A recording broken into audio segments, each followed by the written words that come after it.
आज के इस कार्यक्रम में मेरे साथ शामिल हुए हमारे भारत सरकार में मंत्री और हमारे वरिष्ठ सहयोगी सम्माननीय रविशंकर प्रसाद जी, हमारे महाराष्ट्र के वरिष्ठ नेता और पूर्व में मुख्यमंत्री रहे ऐसे हमारे साथी श्री देवेंद्र फडणवीस जी, महाराष्ट्र के प्रदेश के जुझारू अध्यक्ष श्री चंद्रकांत दादा पाटिल जी, हमारे भारत सरकार में राज्य मंत्री श्री संजय धोत्रे जी, श्री राव साहब दानवे जी, हमारे राष्ट्रीय सह संगठन मंत्री श्री शिव प्रकाश जी, हमारे राष्ट्रीय सचिव विनोद तावड़े जी, बहन पंकजा मुंडे जी, बहन डॉक्टर प्रीतम मुंडे जी और हमारे मित्र राज्यसभा में भगवत कराड़ जी, देवी और सज्जनों, आज गोपीनाथ मुंडे जी की 7वीं पुण्यतिथि है और हम सब लोग यहाँ एकत्र हुए हैं वर्चुअल मीटिंग के माध्यम से।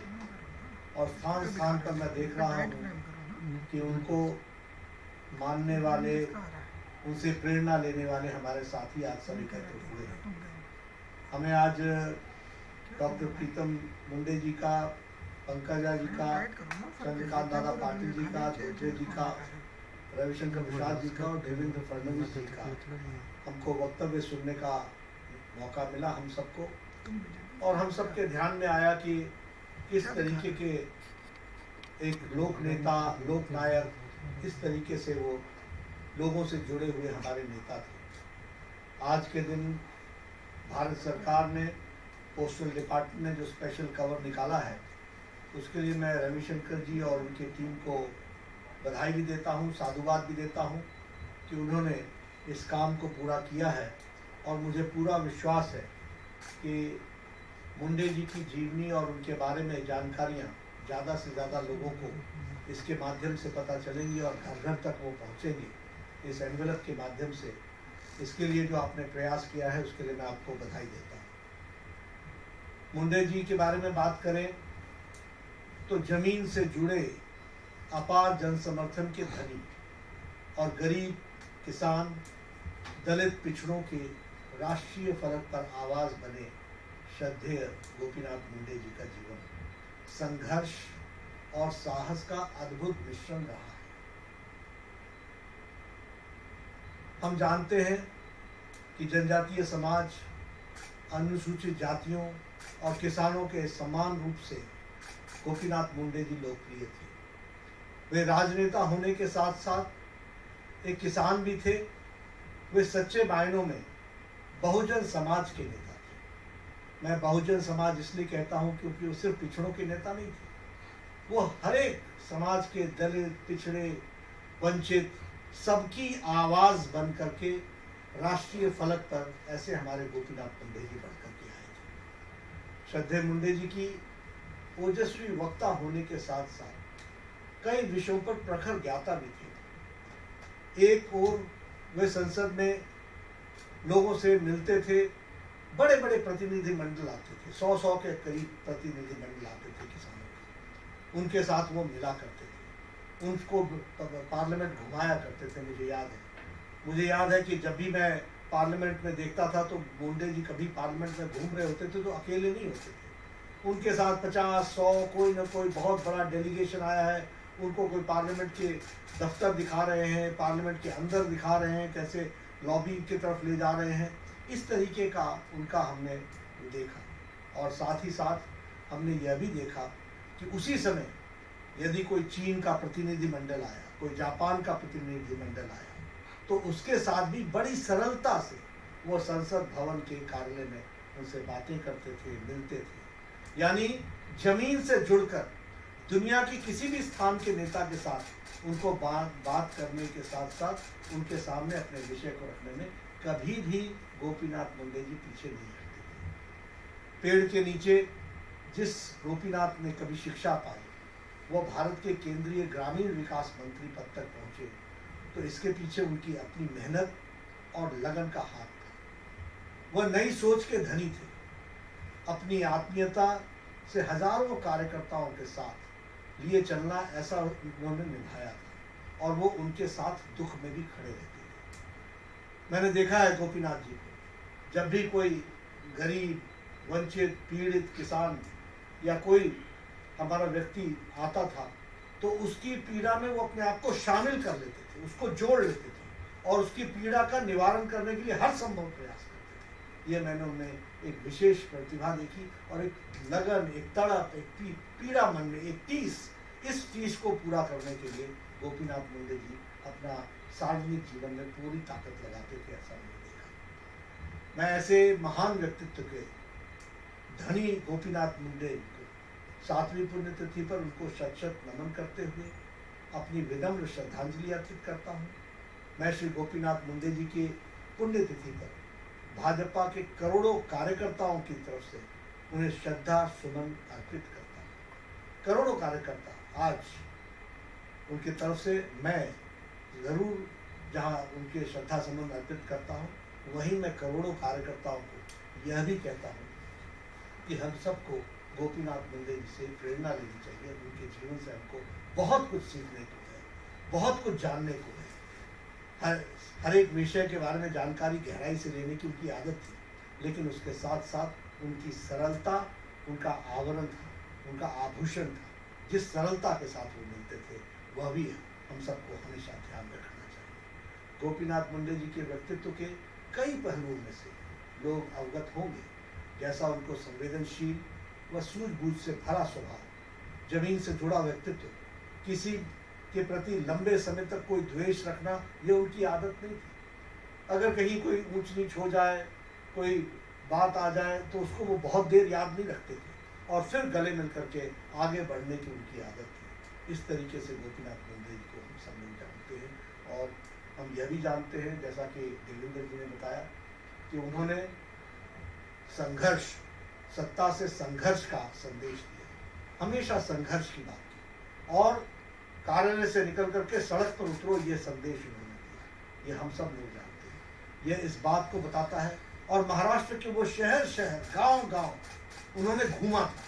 वो शहर शहर, गांव गांव से परिचित थे और शहर के कार्यकर्ताओं को नाम लेकर के बोला करते थे। किसी भी गांव में जाएं तो वहां के कार्यकर्ताओं का नाम लेकर उनको बुलाते थे। किसी भी शहर में जाएं तो उनका नाम लेकर के बुलाते थे। और इतना घूमे हुए थे वो महाराष्ट्र की कि अगर वो हवाई हेलीकॉप्टर से भी चलते थे तो उनका नेविगेशन सिस्टम इतना मजबूत था कि वो खुद बता देते थे कि नीचे जो जगह दिख रही है वो ये गांव है, यहाँ के किसान ये बोते हैं, यहाँ के किसान पानी का स्रोत कहाँ से आता है, वो पानी का सिंचाई कहाँ से करते हैं, वो सारी उनको जानकारी होती थी। जो भी पास बैठा होता था तो उसको बता देते थे ये इलाका ये वाला इलाका है, यहाँ के किसान ये बोते हैं, यहाँ का पानी का स्रोत की ये व्यवस्था है। इस तरीके का गोपीनाथ मुंडे जी का व्यक्तित्व था। किसानों के प्रति उनका लड़ना, किसानों की आवाज़ उठाना, किसानों के प्रति समर्पित होकर के काम करना, यह उनके जीवन में, जिसको कहते हैं गोपीनाथ मुंडे का व्यक्तित्व, इसका पर्यायवाची था। अगर हम गोपीनाथ मुंडे जी को माने तो गोपीनाथ मुंडे जी पिछड़े, दलित, वंचित, शोषित, किसान, इन सब के वो वक्ता, उन सब के वो रिप्रेजेंटेटिव भी थे। इन सब को प्रतिरक्षित भी करते थे और इनकी आवाज़ को वो बहुत अच्छे तरीके से हर फोरम पर रखना का प्रयास करते थे। गरीबी और सूखे से त्रस्त बीड़ जिले में के लोगों के दुर्दशा के खिलाफ भी उन्होंने संघर्ष किया। उनका युवा मन एक अमिट छाप छोड़ता है हम सब के लिए। गरीबों के उत्थान के प्रति, श्रद्धेय मुंडे जी के प्रति उनका दृढ़ निश्चय उनके कार्यों में दिखता था। उन्होंने गरीबों के लिए सस्ते भोजन की योजना और उसके साथ साथ उसकी शुरुआत की। उन्होंने मुंबई में स्लम पुनर्वास योजना की शुरुआत की, जो स्लम बस्तियों में रह रहे लोगों के लिए वरदान की तरह सिद्ध हुई। उन्होंने महिलाओं के लिए बीमा की योजना, जीजा माता महिला आधार बीमा योजना की थी। साथ ही उन्होंने बेघर आवास के लिए आर्थिक सहायता प्रदान करने की योजना, इसको भी लागू किया था। किसानों के लिए बलिराजा संरक्षण बीमा योजना का सूत्रपात किया।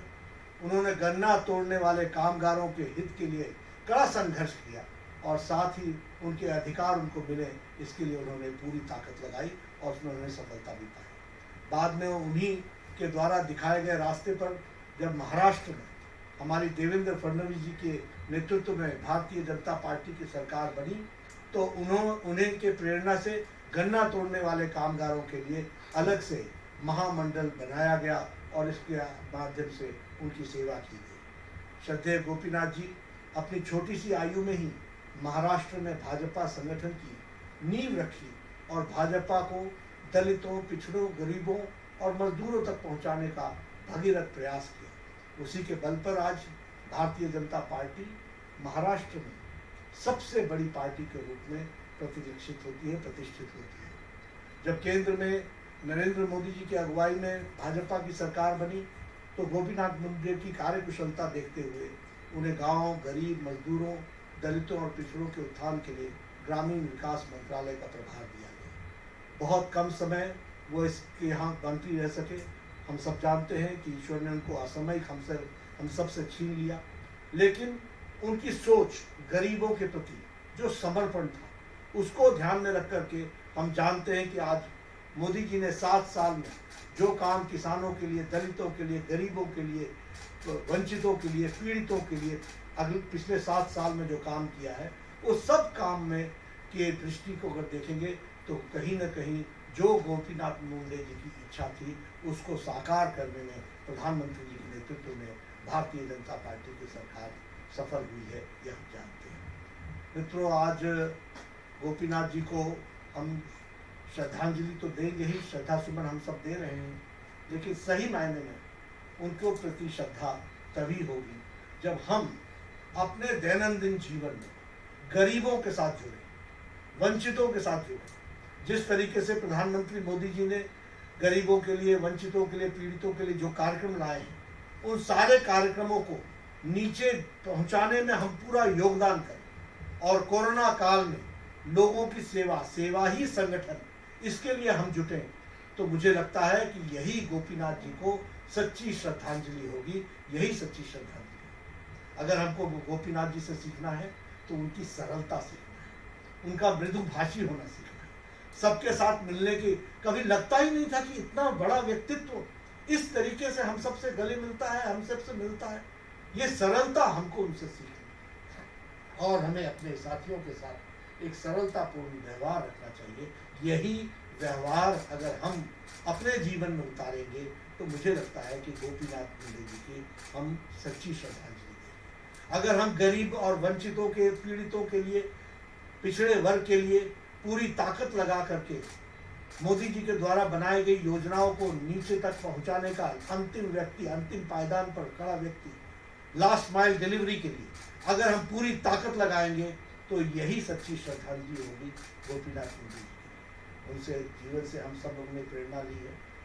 बहुआयामी प्रतिभा के धनी गोपीनाथ जी हम सब के बीच में नहीं हैं, लेकिन उनकी याद हम सब के मन में ताज़ा है और उनसे हमको ताकत मिलती है। आज के दिन हम संकल्प के साथ उनकी बात को आगे बढ़ाएंगे तो अच्छा रहेगा और हम सब लोग अपनी यात्रा में सफल होंगे, ऐसा मुझे लगता है। बहन पंकजा जी और डॉक्टर प्रीतम ताई जी, ये दोनों ही बहुत मेहनत करते हुए समाज के पिछड़े वर्ग को जोड़ते हुए आगे बढ़ रही हैं। हमारी शुभकामनाएं हैं कि अपने पिताजी के बताए रास्ते पर आप चलते हुए भारतीय जनता पार्टी को भी शक्ति प्रदान करेंगे, ताकत प्रदान करेंगी, मजबूती प्रदान करेंगी और हम सब लोग जो अपने भारत को एक ऊंचाइयों पर ले जाना चाहते हैं, और वो ऊंचाई संभव तभी है जब हम अपने पिछड़े वर्ग का जो छूट गया है पीछे, उसको साथ लेकर के चलें, उसको एम्पावर करें, उसको मुख्य धारा में लाएं। और मुझे पूरा विश्वास है कि आप सब लोग इस काम को पूरी तरीके से करेंगे, ऐसा मैं मानता हूँ। आपने मुझे इस कार्यक्रम में शामिल होने का मौका दिया, इसके लिए मैं आयोजकों का धन्यवादी हूँ, डॉक्टर कराड़ का धन्यवादी हूँ, पंकजा बहन का धन्यवादी हूँ, डॉक्टर प्रीतम ताई का धन्यवादी हूँ। और हम सब लोग आज उनसे प्रेरणा लेकर के चले। देवेंद्र जी ने और रविशंकर जी ने, चंद्रकांत दादा पाटिल ने बहुत सी बातें उनके बारे में बताई हैं, उनको हम सब आत्मसात करते हुए आज सच्ची श्रद्धांजलि देते हुए मैं अपनी वाणी को यही विराम देता हूँ। बहुत बहुत धन्यवाद।